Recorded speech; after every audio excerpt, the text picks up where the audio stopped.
are just days away from ballots dropping into the mail for next month's election. And we are committed to expanding our coverage of Campaign 2018 so you can make the most informed decisions. Here's our political specialist, Shaun with her weekly reality check.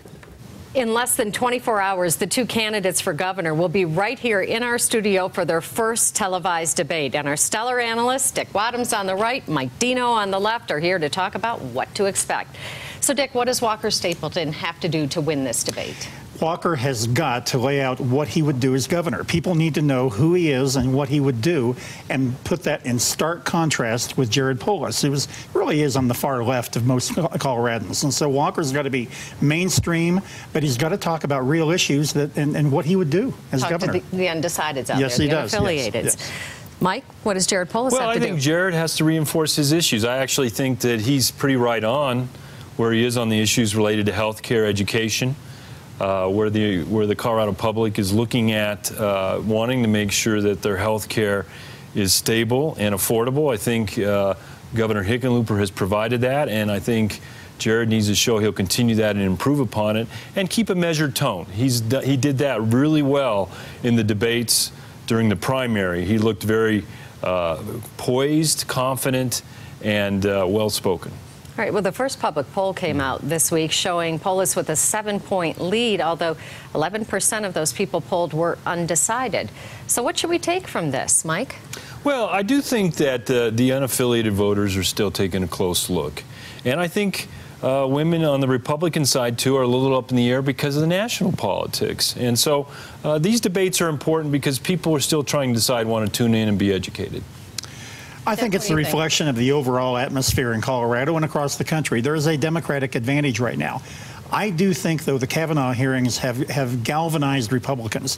There was an enthusiasm gap of about 12 points. Democrats were more enthusiastic than Republicans. I think that's closed. I think the mistreatment of Kavanaugh in that Judiciary Committee hearing has, and polls have shown this.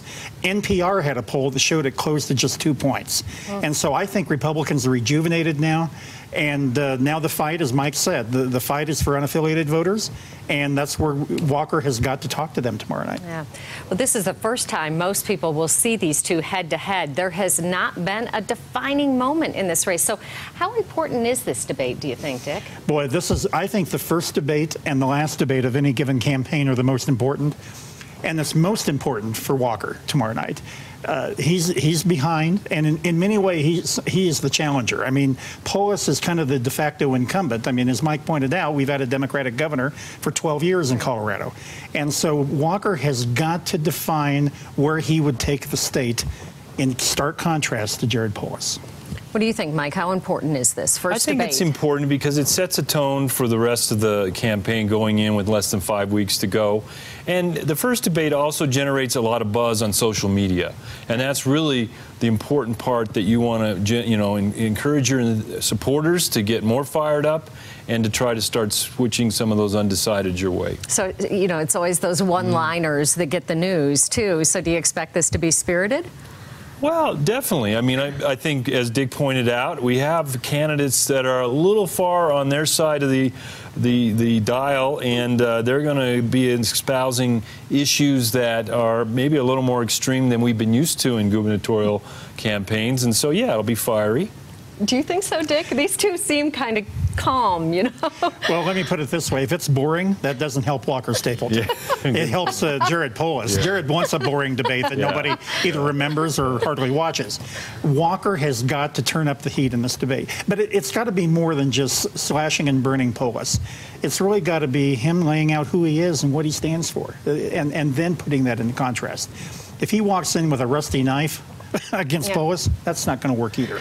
Well, Jared's a better debater, and so that's the pressure is on Walker to at least go toe-to-toe and not look too far behind him. I'm sure they'll both be bringing their best game to this one. And you'll both be here for us providing analysis.